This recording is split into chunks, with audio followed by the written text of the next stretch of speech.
All eyes are set on the consecration ceremony in Ayodhya, which is just a week away. The preparations have reached the final stage in Ayodhya as Prime Minister Narendra Modi and several other dignitaries, including athletes, movie stars, spiritual leaders and business persons, are set to grace the occasion.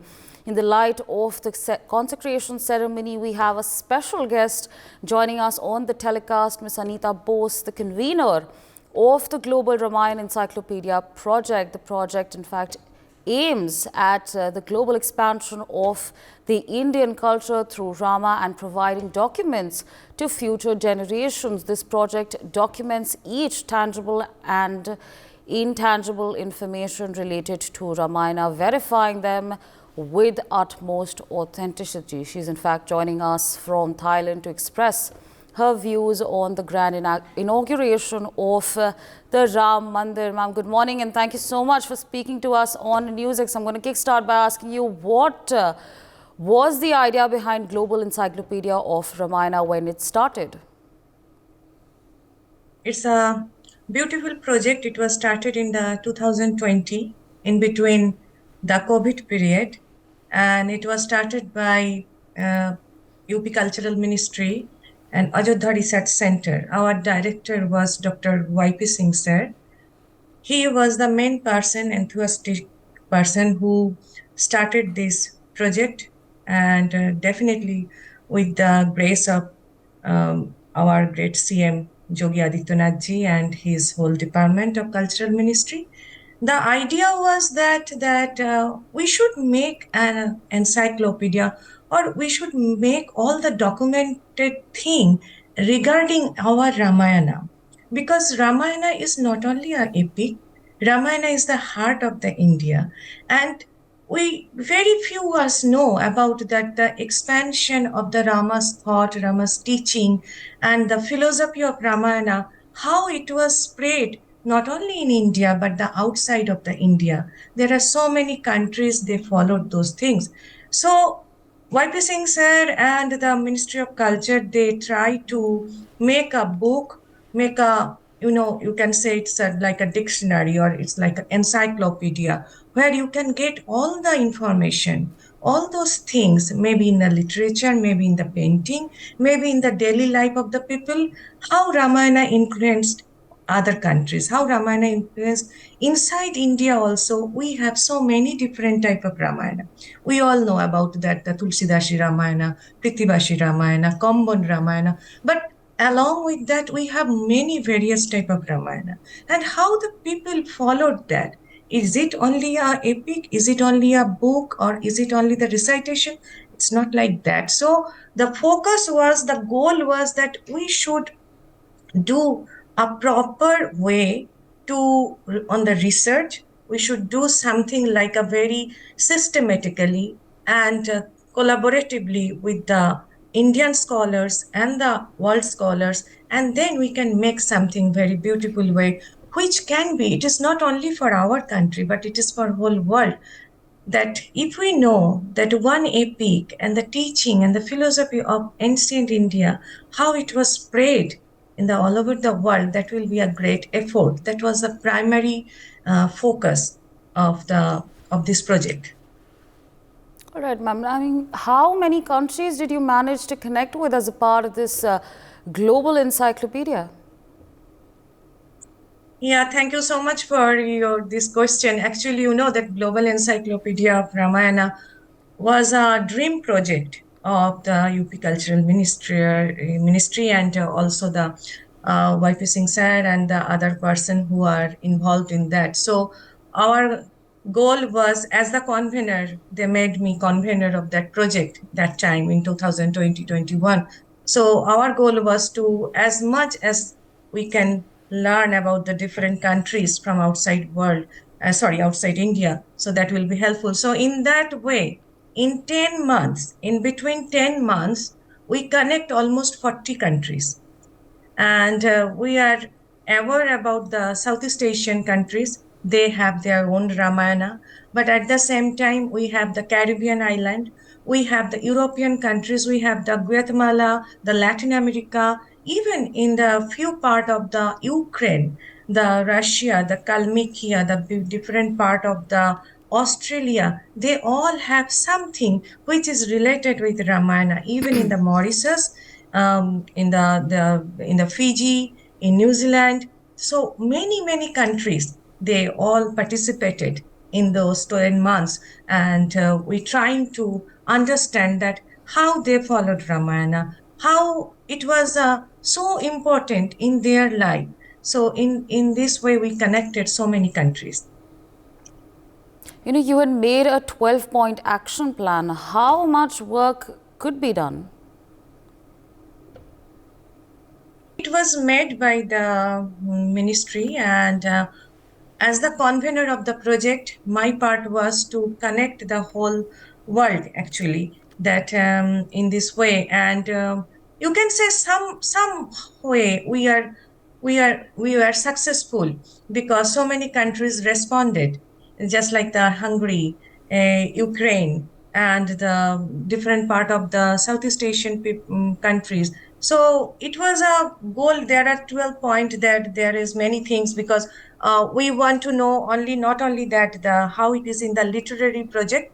We had a vision. We had a thought that how we can improve the artisans who are doing something related with Ramayana, how we can find our language, our ancient Sanskrit language, because without Sanskrit language spreading, it was not happen that Ramayana is spreading in so many countries. So with how was that time that language, and how the people who are connected, who are working on that thing in that time, how was their life. So everything was connected, that mathematically and the historically, artistically, how Ramayana connected the people.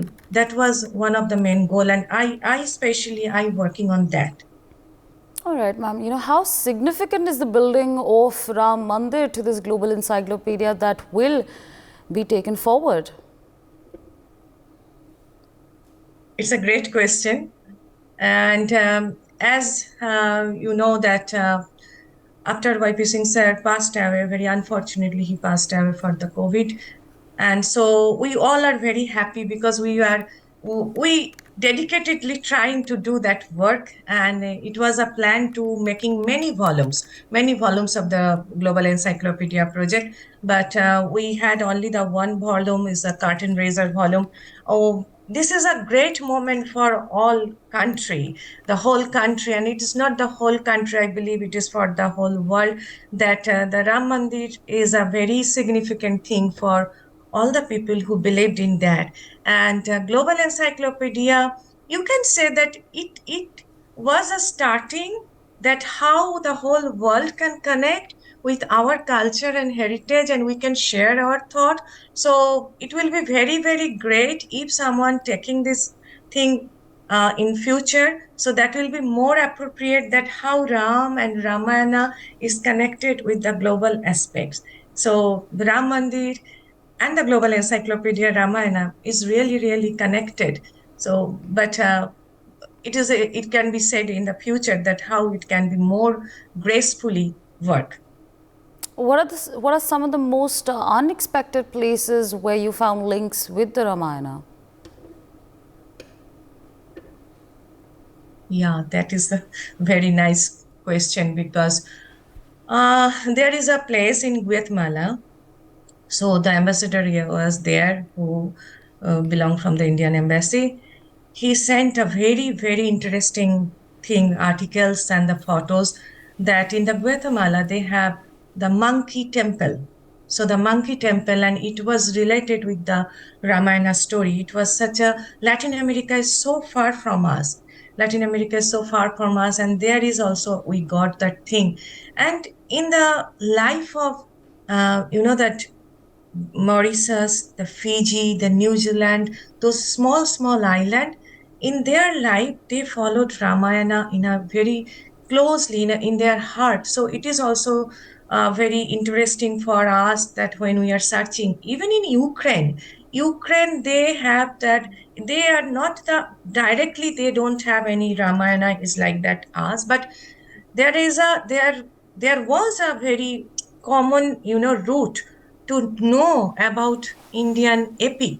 And that's why they translated it from many years back in the Ukraine. And in Russia also, came to know from YP Singh sir and from the other person who are belong from the Russian sect. They said that there is a city named Kalmikia, and also there is a river named Rama and Sita, and the lake also there. So these all are very interesting. Even in Italy, even in Hungary, they have the different type of paintings. They have different type of translated work of La Ramayana.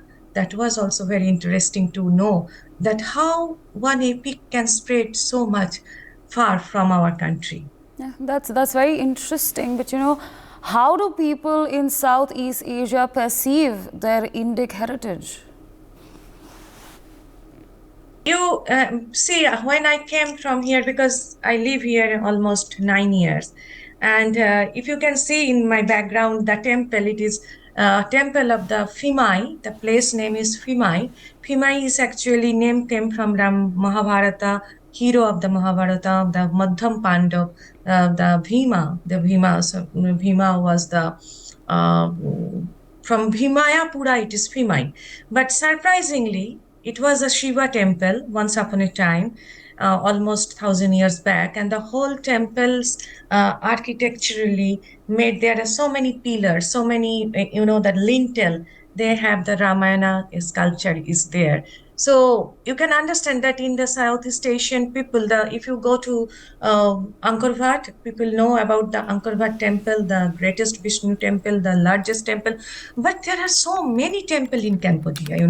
There is a temple is the Bante Chammar. It's a very small one, but there are story grafted. The sculpture is there in the Ramayana. The life of the Southeast Asian people, the Thailand king is always taking the oath like Rama. So the present king is the Rama 10. So they perform Ramayana. They have a rules that every year there is a royal Khan performance. Khan is a dance drama, just like our Ram Leela. So Khan performance will represent the whole Ramayana thing in a royal way. And you don't believe that I cannot get ticket in a 5 years. I just wait every year. But as soon as they open, the whole ticket is almost finished. So people love Ramayana. They have Ramakian, they have Pralak Pralam, the Laos have Pralak Pralam. So every different countries of the Southeast Asia, they have their own version of the Ramayana. They followed mainly Balmiki Ramayana, but then again, it is a mix of different Ramayana of our country and then the localization. So every Southeast Asian country, almost every Southeast Asian country, they have their own dance drama format of based on the Ramayana. They are the literature. They have the paintings. The many. I want to say that I want to request to the people who are watching that we come to visit Thailand. We often go to the Grand Palace. But how many we know that inside the Grand Palace there is almost 2 kilometer place. It's just like a scroll painting. If you straight that, it is the 2 kilometer way, and there are the whole Ramayana story is painted. It is sometimes you cannot get the similarities with our Ramayana, but definitely it is the story of Ramayana. There is a beautiful Rama sculpture in front of the National Museum, Bangkok also. And if even you ask me na, that which countries is a surprising that they have also Ramayana, I was also surprised when I came to know in the Vietnam and in Philippines, they have their Ramayana. Even in Philippines, they perform. I saw their performance in 2016, and I was surprised that Philippines is a Christian country mainly. They are believing that Christianity, and they are performing Ramayana in this way. And then I do research, and I came to know they have different type of Ramayana story. Something is like a dance drama. Something is the Maharadiya Lavana is a written form, and in Vietnam also, we forgot about the Champa people. The Cham people was our ancestor actually. They live in Cham Pradesh, I mean the Cham area of the Vietnam, and they have their own Ramayana, but very few people we know about that thing. They are some very old temple from 7th century to 8th century. This temple, Hindu temple, they have depicted some Ramayana sculpture over there. And if someone go to the Danang museum, they can see that it's a very big Shivalinga, and the altar of the Shivalinga is decorated the Rama's marriage ceremony. So it is really, really very surprising, and it is really very close to Southeast Asian people, And I have to say about Indonesia, because Bali is very common for us because people believe that Balinese people are Hindus people and they followed Ramayana. But it is not only Bali. It is not only Bali. It is in Yogyakarta. It is in Prambanan. It is in the Prambanan temple is, you can say, the second largest temple of the Southeast Asia, the Hindu temple. They have 5 towers. They have Shiva, they have Parvati, Durga. And the temples are wholly made by, one temple is made by the story of Ramayana, the Ram Katha, one is the Krishna Katha, and they are not Hindus. And we have a very great chance to saw the performance of the Ramayana performance in the Prambanan temple. And I asked to the manager that why you people do Ramayana every night? Because it is not your story, it is not your philosophy, or it is not your religion, but how and why? And she tell me that it is our philosophy. Ramayana is our philosophy. Ramayana means to Indonesia. So we don't bother about that, the religion and the boundary or whatever. We love the teaching. We love the philosophy behind that story. We love a son who did so much for their parents. We love a son who care about his brother, his wife, the man who fought for his wife. So we love that thing. So that is the point about the Southeast Asia. They love it. So, have you managed to build a larger global understanding for Ayodhya and Rama's legacy in Thailand? I tried. Because that basically you can say I learned a lot about the Ayodhya. Ayodhya was the past kingdom of the Thailand. So now we know about the Bangkok is the, that the main city and all those. But before Bangkok, it was the Ayodhya where the king was ruled the whole country. And you don't believe that Ayodhya is totally followed by the Ajodhya as us. So the whole city was surrounded by the river like a Saryu. So Ayodhya, and there is a very, very greater connection because it is not only this royal family or this dynasty of Thailand followed the Ramayana. It was there many years back. And they have a tradition that when the new king come, they will rewrite the Ramayana because that once upon a time it was Bhurjapatra or the paper. It is not the paper actually, it was the birch and the bark of the trees. So it was almost demolished after a few hundred of years. So there was a tradition till now that they should rewrite the Ramayana. And in this way, there is a localization. Definitely there is localization. But one thing we should remember that Thailand and other many countries of Southeast Asia is very much fond of Vishnu. And Rama is the avatar of the Vishnu. And so the Garuda, Rama, Vishnu is all over in the Thailand.